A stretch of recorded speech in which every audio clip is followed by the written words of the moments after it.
大家好，我係葉建文。有啲朋友可能都知道啦，我去年已經離開咗香港，嚟到英國工作。我而家喺布里斯托大學繼續我嘅學術生涯。點解要嚟到 Bristol 呢？其實對我嚟講，呢個決定係好容易，因為大學咧去年咧成立咗一個香港史研究中心。呢個可能係英國以至全世界咧第一個專門研究香港歷史嘅平台，所以對我嚟講咧係一個好理想繼續我嘅學術生涯嘅地方。其實點樣可以為香港研究出一分力呢？呢個都係我自己過去幾年好努力思考嘅問題。大概喺5年之前呢，我喺香港同一班學界朋友咧成立咗另一個組織，名為香港學會 （Society for Hong Kong Study）。佢嘅目標方向其實同香港史研究中心都一樣，希望為推動香港歷史研究出一分力。我哋兩個組織咧，其實仲有一個共同嘅信念嘅，就係認為知識咧應該普及嘅，研究成果咧唔應該只係局限喺學者之間或者大學裏邊去流傳。而呢個亦都係你而家睇到呢個專輯嘅原因。呢個由兩個組織共同製作嘅特輯，會1連10集，去到英國同香港多個唔同城市，訪問10位喺唔同崗位從事香港歷史研究相關工作嘅朋友，介紹佢哋嘅人同埋事，希望藉此能夠提高大家對香港歷史嘅興趣同埋認識。近年香港出現好多所謂去殖化嘅討論，年輕嘅一代咧，往往對殖民統治咧有各種美好嘅聯想。但係呢種情況咧，可能自香港開埠以嚟都一直存在。究竟點樣去理解呢種所謂嘅親英情意結呢？我哋今日專程嚟到 Bristol 揾嚟江惠恩博士，為我哋分享佢嘅觀察。Hello Vivian， 好高興今日同你可以有機會傾偈啦嚇。你自己形容你自己咧，其實走咗一條好遠嘅道路，由屯門開始走到嚟 Bristol， 可唔可以同我哋分享下你呢個學術上嘅歷程咧？我喺屯門大㗎嘛，咁跟住入到港大嘅時候，其實嗰個衝擊幾大，係香港島嗰啲路其實已經完全唔同啦，啲街道名又唔同啊，跟住啲building 嗰啲建築係完全唔同風格嘅，甚至乎你喺港大個校園行嚟行去，你會開始諗，點解會有啲所謂嘅 tradition， 譬如話 high table dinner 啊，你慢慢開始去諗，其實好多時嗰個去到個答案就係因為我哋曾經係殖民地，或者以前殖民政府要佢哋咁做，咁跟住慢慢就會對呢件事好有興趣，咁跟住就覺得我好想知點解香港會有呢啲事發生嘅咧，慢慢就做香港史研究咯。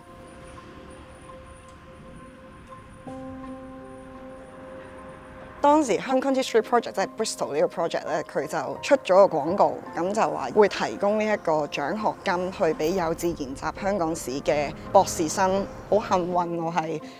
攞到個獎學金，所以就嚟咗 Bristol讀書。咁跟住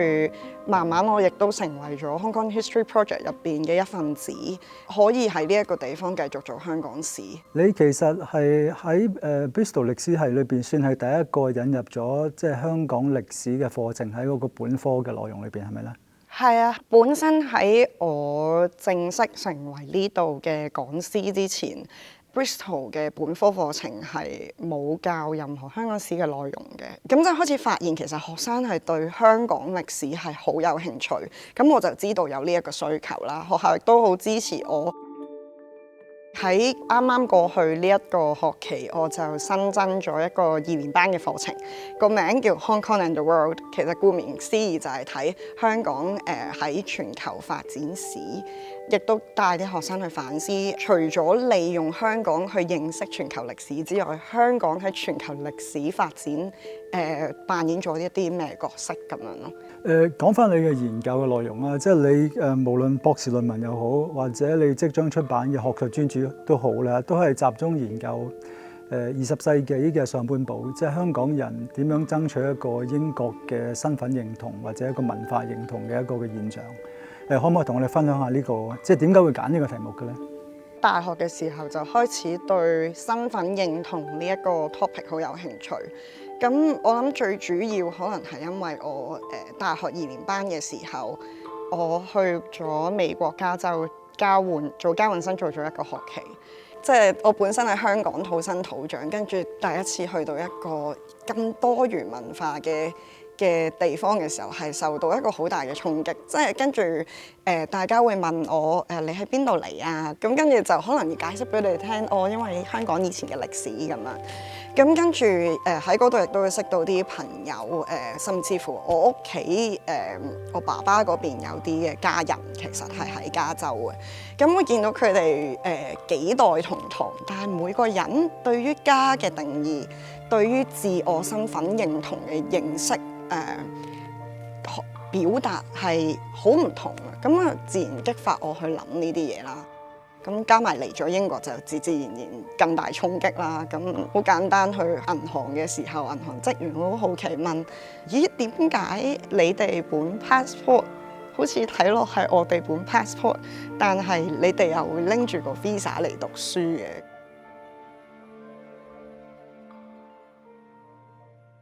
咁講翻你嘅研究嘅內容咧，即係我哋好想知道點解喺你研究嗰個時段咧，就係20世紀上半部啦，咁多香港人係咁着意去追求呢種英國人嘅身份認同咧，個動機係乜嘢咧？其實喺我研究入邊，大概可以分咗3類，有一啲就理解佢係一個英籍嘅身份，係一個法律上國籍嘅身份。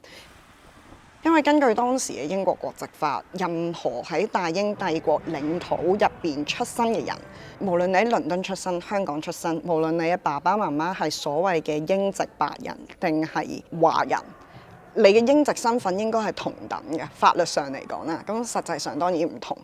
咁所以會出現點解會有啲人去爭取佢哋嘅英籍身份呢？因為應該係與生俱來，但係俾人剝奪咗。咁第二種嘅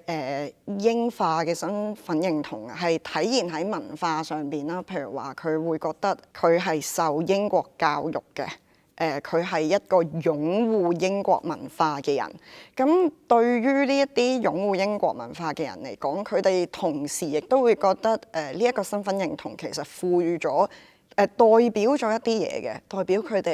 佢認為代表佢哋擁戴自由民主、擁戴普世價值。更多時可能係現實層面考慮啦，因為香港係英國殖民地，當時嘅商業世界會 prefer 用英文嘅，咁所以佢哋就想自己嘅仔女第時嘅事業發展好啲，於是乎送佢哋去一啲追求英語教育嘅學校，而呢啲學校可能就灌輸咗佢哋一啲嘅英國身份咁樣咯。都係嘗試同英國文化又好，或者即係個政體又好拉近距離嘅做法咧。其實係咪有啲一廂情願咧？即係譬如當時嘅殖民地政府或者英國政府，其實點樣睇呢種咁嘅追求咧？英國政府或者港英殖民政府，佢點樣去睇嗰啲追求或者去表達自己有英國身份認同嘅人，往往好不幸，最後佢哋嘅決定咧係視乎佢哋嘅種族。我好記得咧，有一個應該係1933年，當時喺牛津大學度深造嘅一個香港出身嘅華人啦，佢叫 Dr. Peter Powell， 佢原來嚟英國讀書咧，雖然佢係英籍身份，雖然根據法律，一個有英籍身份嘅人咧係應該擁有自由出入境英國同埋居住嘅學習啊、工作啊嘅權利。實際上咧，原來英國殖民地部係有好明文嘅指示，叫香港殖民地政府：喂，你哋唔好俾一本 full passport 呢啲香港嘅華人，因為你俾咗 full passport 佢咧，佢基本上就可以入境㗎啦。我哋為咗避免咧有好多嘅華人嚟到英國呢度定居咧，我哋最好咧就唔好俾 passport 佢哋，我哋俾一樣嘢叫做旅遊文件就算啦 ，travel document。travel certificate 咁樣。但係呢種對英國嘅文化身份認同咧，其實係咪只係一種上流社會啊、知識階層嘅現象咧？即係普羅大眾其實點睇咧？當時我去睇史料嘅時候，發現個情況唔係咁嘅。甚至乎有啲勞動階級好似喺應該係3幾年嘅時候，有2個喺香港出生嘅華人，佢哋直情係向英國政府申請，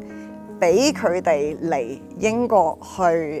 佢哋一個表親嘅洗衣店度工作。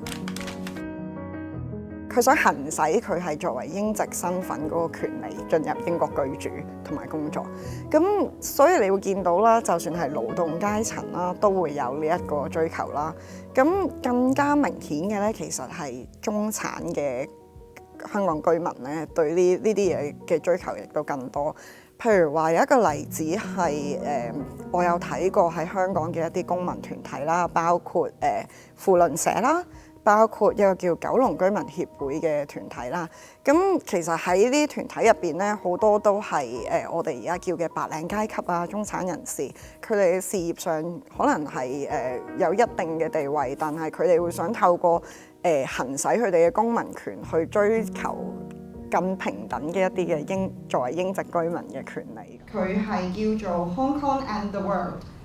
香港與世界啦，如果我哋直譯嘅話。咁我好希望我研究揭示到呢啲嘅例子，其實可以令到英國政府睇得到佢哋喺歷史上曾經有啲做得唔好嘅地方，可以正視，然之後可以更公平咁樣對待而家嚟到英國。某程度上，佢哋其實喺度行使緊佢哋當日曾經喺殖民地居住過、擁有過嘅英籍身份嘅權利㗎嘛。無論係嚟自香港或者嚟自曾經所謂大英帝國屬地嘅其他移民都好，可以更公道咁樣對待呢一班移民。呢個係我最大嘅願望。今時今日嘅香港，好多人會選擇血濃於水呢種官方論述去理解身份認同嘅問題。不過 Vivian 今日為我哋示範，其實係可以以史料考證、批判思考嘅方式去尋找答案。